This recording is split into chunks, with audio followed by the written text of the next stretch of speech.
नमो नमः बच्चों, मैं हेमा धूत आप सभी का एक बार फिर से संस्कृत के इस क्लास में स्वागत करती हूँ। आज हम करने जा रहे हैं 7वीं कक्षा का संस्कृत का दूसरा पाठ दुर्बुद्धि विनश्यति, इसका तीसरा सेशन। दुर्बुद्धि विनश्यति ये पाठ हमने पहले 2 सेशंस में कवर किए हैं, फिर भी मैं एक बार फिर से दोहराना चाहूंगी इस कहानी के बारे में कि जिसकी बुद्धि भ्रष्ट हो चुकी हो उसका नाश निश्चित है। मैंने इस बारे में आपको बताया था। ये कहानी है 2 हंस और उनके एक मित्र जो कि कछुआ है उनकी। ये तीनों ही एक तालाब में रहते थे और उस तालाब में एक दिन वहां पर उस तालाब के पास एक दिन कुछ मछुआरे आए और वो आपस में बातें करने लगे और वो ये कहने लगे कि कल के दिन हम आकर यहाँ पर जितने भी मछलियां कछुए हैं सबको मार डालेंगे। यह सुनकर कछुआ घबरा गया तो उसने अपने दोनों दोस्तों से कहा, हंसों से, जो कि उसके दोस्त थे, दोनों हंसों से कहा कि क्या तुमने उन मछुआरों की बातें सुनी? अगर हाँ तो तुम्हें मुझे यहाँ से कहीं और ले जाना होगा, तुम्हें मेरी मदद करनी होगी, हमें कुछ न कुछ तो करना होगा।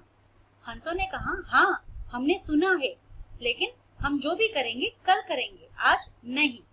तब हंस जब कछुआ जो है गुस्सा हो गया, क्रोधित हो गया, उसने कहा कि नहीं, मुझे पता है, एक उपाय भी पता है, मैं तुम्हें बताता हूँ, तुम बिल्कुल वैसा ही करना। तो हंसों ने कहा ठीक है, उपाय बताओ। उपाय पूछने पर कछुए ने कहा कि एक लकड़ी के 2 कोनों से तुम उसे चोंच से पकड़ लो और मैं बीच में उसे अपने मुंह से धर लूंगा और तुम दोनों मुझे अपने पंखों के बल से उड़ाकर किसी और तालाब में ले जाना और मैं वहां सुरक्षित हो जाऊंगा। हंसों ने पहले तो उसकी बात नहीं मानी, ये कहकर कि इसमें बहुत खतरा है, क्योंकि वो अपने दोस्त के स्वभाव को जानते थे। वो जानते थे कि वो बिना बोले रह नहीं सकता। यदि वह मुंह से पकड़कर जाएगा रास्ते में आकाश मार्ग से, और यदि रास्ते में किसी ने कुछ कहा उसे ऐसे देखकर, लटकता हुआ देखकर, तो उसे गुस्सा आ जाएगा फिर से और वो फिर से अपना मुंह खोलेगा उन्हें कुछ बोलने के लिए, और मुंह खोलेगा तो उसी क्षण वह नीचे गिर जाएगा और उसकी मृत्यु हो जाएगी। लेकिन कछुए ने उनकी एक ना सुनी। उसने कहा कि तुम्हें ये काम करना ही होगा, तुम्हें यह काम मेरे लिए करना ही होगा। तो हंसों के पास और कोई उपाय नहीं था। हंसों ने उनसे कछुए से वादा लिया कि हम करेंगे, लेकिन तुम्हें हमारे लिए एक वादा करना होगा हमसे कि तुम रास्ते में कोई भी कुछ भी कहे तो तुम्हें बोलना नहीं है, तुम्हें चुप रहना है जब तक कि हम दूसरे छोर ना पहुंच जाए। कछुए ने कहा ठीक है। अब कछुए और हंस दूसरे दिन सुबह लकड़ी लेकर, एक अच्छी सी मजबूत सी लकड़ी लेकर, दोनों तरफ हंसों ने उसे चोंच से पकड़ लिया और बीच में कछुए ने, और ये तीनों के तीनों उड़ चले आकाश मार्ग से। थोड़ी दूर जाने पर कुछ बालक उन्हें देखने लगे, कुछ बालक नीचे से उन्हें देखने लगे एक छोर पर। तो जैसे ही उन्होंने देखा तो हंसकर चिल्लाने लगे, अरे देखो देखो, कछुआ उड़ रहा है, 2 हंसों के साथ कछुआ उड़ रहा है। यह देखकर और सभी के सभी उनके पीछे पीछे दौड़ने लगे और हंसने लगे उनके ऊपर। उस पर किसी एक बालक ने कहा कि यदि यह कछुआ नीचे गिर जाए तो मैं उसे उसी क्षण पकाकर खा लूंगा। तो दूसरे ने भी कहा कि यदि यह गिर जाए नीचे तो मैं इसे नदी किनारे ले जाकर पकाकर खा लूंगा। तो तीसरे ने कहा, वो क्यों पीछे रहे, वो कहा कि यदि यह गिर जाए तो मैं उसे घर ले जाकर खा लूंगा। यानी सभी के सभी उसे खाना ही चाहते थे और हंस रहे थे उनके ऊपर। यह देखकर कछुआ जो है भूल गया कि उसने अपने दोस्तों से क्या वादा किया था और चुप रहने का वादा किया था, है कि नहीं? लेकिन वह अपना वादा भूल गया और उसने उन बालकों की बात सुनकर अपना मुंह खोला, यह कहने के लिए कि राख खा लो। लेकिन जैसे ही उसने मुंह खोला राख खा लो बोलने के लिए, तो वह नीचे गिर पड़ा धड़ाम से जमीन पर। जैसे ही वह नीचे गिर पड़ा, बालक भागे उसके पीछे, उन्होंने उसे लकड़ी से मार डाला। तो इस तरह से कछुए की निर्मम मृत्यु हो गई। तो देखा आपने किस तरह से अपने हितैषी दोस्तों की बात न मानने का नतीजा, बिल्कुल अपने हितैषी दोस्तों की बात न मानने का नतीजा बहुत बुरा हो सकता है। जी हाँ, हमें अपनी जान भी गंवानी पड़ सकती है। तो ये था दुर्बुद्धि विनश्यते की पूरी कहानी जो कि मैंने अभी आप लोगों को सुनाई है। और अब मैं आपको आगे बढ़ूंगी इसके शब्दार्थों की तरफ। ओके, हमारा पहला शब्द है सरह। पिछले दो चैप्टर्स, पिछले दो सेशंस अगर आपने पढ़े होंगे तो ये सारे के सारे शब्द आएंगे इनमें। आप इन्हें नोट डाउन कर सकते हैं या फिर स्क्रीनशॉट इनका लेकर आपके पास रख सकते हैं, ताकि जब भी आप चैप्टर्स रीड करो तो आप ये मीनिंग्स रिफर कर सको, शब्दार्थ को रिफर कर सको। तो हमारा पहला शब्द है सरह। सरह यानी तालाब, पॉन्ड। दूसरा है कर्म। कर्म यानी कच्छप। कच्छपः यानी कछुआ, टर्टल। तो कुर्म या कच्छप यानी कछुआ, टर्टल। प्रतिवसति स्म यानी रहता था। प्रतिवसति स्म यानी वहां रहता था, was living। धीवरा, धीवरा है यानी मछुआरे, फिशरमैन। मछुआरे, फिशरमैन। धीवरा का मतलब होता है मछुआरे। अब जो है दूसरा वर्ड है हमारा आगे, मत्स्य कुर्मादीनम। मत्स्य कुर्मादीनम यानी मछली, कछुआ आदि को। मत्स्य यानी मछली, कुर्म यानी कछुआ, आदीन यानी आदि को, फिशेस, टर्टल्स एक्सेट्रा।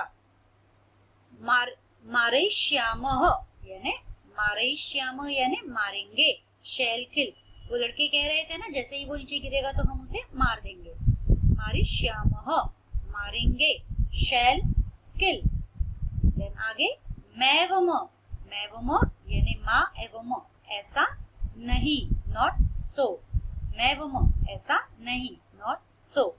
रुदम यानी तालाब को, टू द पॉन्ड। रुदम यानी तालाब को, टू द पॉन्ड। धारयताम, धारयताम धारण करे, होल्ड। धारण करे, होल्ड। ये जब आप सेंटेंसेस पढ़ोगे तो आपको इनके मीनिंग्स और अच्छी तरीके से समझ में आएंगे। पक्ष बलेन, पक्ष बलेन यानी पंखों के बल से। पंखों के बल से यानी जो हम कह रहे थे ना, हंस जो है पंखों के बल से उस कछुए को लेकर उड़ेंगे। With the strength of wings. पक्ष बलेन पंखों के बल से, with the strength of wings.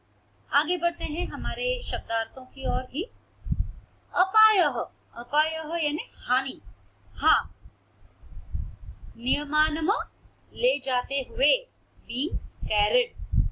नियमानम ले जाते हुए, बीइंग कैरिड। अवलोक्य यानी देखकर, लुकिंग। जो बच्चे देख रहे थे ऊपर, अवलोक्य यानी देखकर, लुकिंग। लंबमानम, लंबमानम यानी लटकते हुए को, स्विंगिंग। लंबमानम, लंबमानम यानी लटकते हुए, ऊपर से जब हम लटकते हैं तो उसे कहते हैं स्विंगिंग। उड़ियते, उड़ियते यानी उड़ रहा है, फ्लाइंग। उड़ियते उड़ रहा है, फ्लाइंग। विस्मृत्य भूलकर, फॉरगेटिंग। विस्मृत्य यानी वो कछुआ भूल जाता है ना अपने दोस्तों को दिया हुआ वचन। विस्मृत्य भूलकर, forgetting. So, what did we learn today? आगे हमारा एक और बाकी है। भस्म, भस्म यानी राख, ashes। जब कछुआ कह रहा था ना भस्म कर दूंगा, तुम भस्म खा लो, राख। भस्म यानी राख, ashes। सुहृदाम, मित्रों काकी के, आम यानी काकी के, ऑफ फ्रेंड्स, मित्रों के यानी मित्रों का या मित्रों की। हित कामनाम, हित कामनाम यानी कल्याण की इच्छा, ऑफ वेल विशर्स। सॉरी, कल्याण की इच्छा रखने वाले काकी के यानी ऑफ वेल विशर्स। हित कामानम यानी कि जो हमारा अच्छा चाहते हैं, हमारा भला चाहते हैं, हमारे वेल विशर्स। अभिनंदती, अभिनंदती यानी प्रसन्नता पूर्वक स्वीकार करता या करती है। अभिनंदती प्रसन्नता पूर्वक स्वीकार करता या करती है यानी वेलकम्स। दुर्बुद्धि, दुष्ट बुद्धि वाला, क्रुप्ट। दुर्बुद्धि, दुष्ट बुद्धि वाला, क्रुप्ट। So what did we learn today? Kids, इस सेशन में हमने सिर्फ शब्दार्थ पढ़े हैं और इस सेशन की शुरुआत में मैंने आपको पूरी कहानी दोहराई है। और ये कहानी जो है बहुत आसान है। ये पंचतंत्रम से ली गई है, जो कि मैंने पहले ही बताया था, पंडित विष्णु शर्मा द्वारा लिखी गई थी और पंचतंत्रम से ली गई है। और ये सभी कहानियां जो है हमें बहुत अच्छी अच्छी सीख देती है। इस कहानी से हमें यही सीख मिलता है कि हमें हमारे ऐसे दोस्त जो हमारा अच्छा चाहते हैं, भला चाहते हैं, उनकी बात हमेशा सुननी चाहिए और उनसे हमने जो भी वादा किया है वो हमें निभाना चाहिए। उन वादे को कभी भी तोड़ना नहीं चाहिए। तो आज के सेशन में हमने कहानी के साथ साथ में उसके शब्दार्थ किए हैं। यह शब्दार्थ के माध्यम से आपको इस कहानी का और अच्छी से और अधिक तरीके से जानकारी प्राप्त हो जाएगी। जब भी आप ये चैप्टर पढ़ोगे, आप शब्दार्थ के मदद से इस चैप्टर को और अच्छी तरीके से समझ सकते हो। तो मैं आशा करती हूँ आपको ये अच्छा लगा होगा और आप इसे दोहराएंगे ताकि आपको परीक्षा में या जो ऑब्जेक्टिव टाइप क्वेश्चंस होंगे उसमें कोई दिक्कत नहीं होगी। आगे बढ़ेंगे अपने एक्सरसाइजेस की तरफ, जो कि अगले सेशन में हम करेंगे। और तब तक के लिए मैं विदा लेना चाहूंगी आप लोगों से। तब तक के लिए धन्यवाद।